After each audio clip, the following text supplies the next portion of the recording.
I think love is not a narrow thing. It's not like, oh, you meet this person, we in love, we are together. But that's just one way to look at it. And I think love as a feeling is so much spread that when you start being true to yourself, it's not that easy. You feel love one day and then the next day you just don't.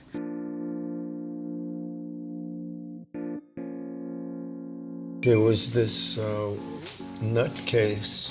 Her name is London, and she doesn't know which end is up, but she always seems to come up on top. But the thing is that when we ever get together, she always walks out of me. And I say, oh my God, thank God. And then when I leave the restaurant, she's always waiting for me. And after the argument, she'll call me up.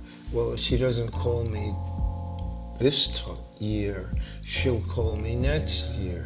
And there's not much I can do about it.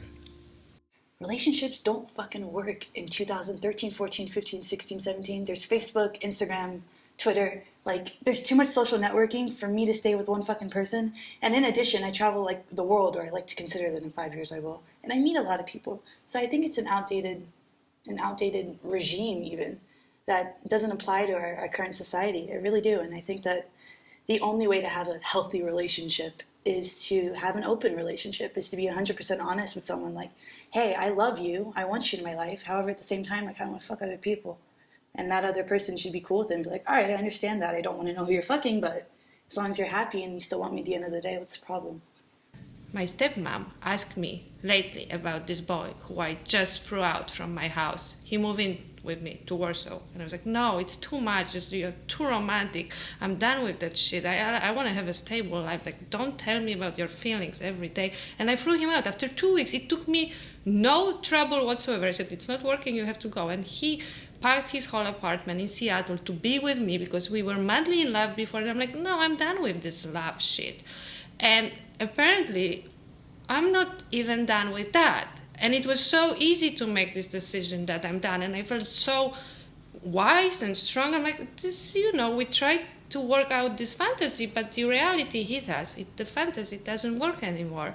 And it felt good to know that because then I knew where I am. And then the fantasy approaches me again. And I was talking to my stepmom yesterday. And she's like, what is it? What's the feeling? Please describe me. Is it melancholy? Do you miss him? Are you sad? I'm like, no, it's neither of the above. It's not that I miss what we had because we can still have it. It's there, it's out there. He's like on call in a beautiful way. And I was trying to come with what is this feeling? And then I came with a comparison that is like with a little balloon flying above you. And it's just a balloon. But the feeling is like, do I want to grab it? Or I want to let it go. It's like, and what if I grab this balloon? Or what if I let it go? Because I'm perfectly happy without the balloon. And that's the problem. I'm perfectly happy. So people would think that it's a great thing, but sometimes it's a problem.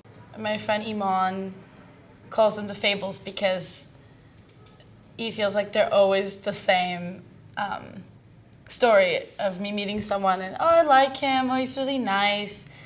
Oh, he's really talented and he's inspiring, and we sat under the moonlight and listened to piano at the park and blah, blah, blah. And then 2 weeks into it, I'm like, I hate him. He's boring, da-da-da-da-da.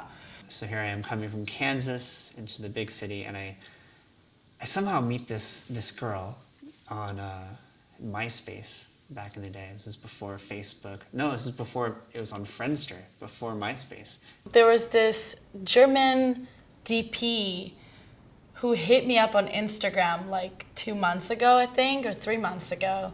He's like, hey, my name is Pat. I really like your photography. I'm coming to New York for 3 weeks. This is the time window, and I'd love to do something. And she was like, hey, you're cute. Let's hang out. And so I'm like, all right, sure. I just moved here. And so I meet her, and she lives in the Lower East Side. And at the time, I was living Upper West Side. So I come down, and I'd only been here for maybe a month. And she's the epitome of cool. Like, she is this artist, and she's got this kind of the way she dresses. It's just I'm like, wow, and just mesmerized by her. So I met up with him when he was in New York, and we planned what we're gonna do together. Anyways, we ended up hooking up, and he ended up moving into my basement for the last 2 weeks that he was here. So here I am, just probably making the worst impression. And she definitely shoos me off eventually, which I just take it as, you know, like our evening has ended. The next day I email her and I'm like, that was so amazing, and, you know, I had a great time, and I never heard from her for you know, ever. 2 days ago, I get this direct message on Instagram from some really pretty girl, and she's like, hey, this is Pat's girlfriend or ex-girlfriend now.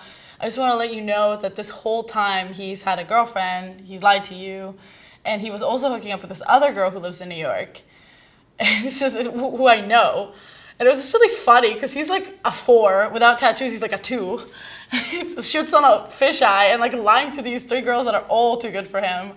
And it was just really funny. I'm not hurt or anything like that. I didn't like him like that. But I was just surprised, like, just the audacity of him, you know, doing that. I've dated some crazy fucking people in other news about relationships. I dated a French guy who was like all different types of absurd. And it was just, honestly, in retrospect, it was just because he was hot and rich. But at the time, I thought I really loved him. And turns out he was abusive and crazy. So that was fun to know. And right after that, I dated another French guy who was timid and never told me anything. And we dated for 10 months and couldn't tell me he loved me. You know, like that type of shit. But at the end of the day, I just explained why the fuck are we doing relationships. It's ridiculous that I was even in these stupid conundrums. And I refuse to do it anymore. As of this video. No more fucking relationships. I'm over it. But hurt. I don't apply very well to the idea that you love somebody and this person loves you, and then you kind of serve the love purpose. So I guess that's what I am being torn apart by right now, the different fantasies about love. And when I say fantasy, it's actually, for me, it's very true. The fantasy becomes more true than the reality itself. The reality is more of me trying to judge the fantasy and nail it down and make it mundane so it doesn't flourish anymore. So let's say that's the key of me being torn apart right now, because and it's not that I can't decide. So okay, so of course there are particular circumstances to everything, and so there are 2 boys. And it's not that I can't make a decision. It's like I like them both in a different way. And then I'm finding myself that maybe I'm not suited for this idea of just, you know, choose me, like me, like. And what if I have some other feelings? And what if I have some other needs? People are just different. And I think we really, like, the more I live with my idea of time, the more I order my own chaos within my system, the more free I become. So then when you tell me, like, oh, this person proposed to you, you must be extremely happy. Why? Because he did, or because I'm feeling it. So then you start owning your feelings that much that you kind of want to do it all, like what my mommy used to say. And in a way, you can do it. It just depends on how you're going to feel. So my question is, what fantasy is going to be stronger for me and at which time? And the only question is, will I want to grab this balloon or not? And I'm going to do that anyhow. I just can't tell you now what will I want to grab at one point. So it's unpredictable, and of course it is.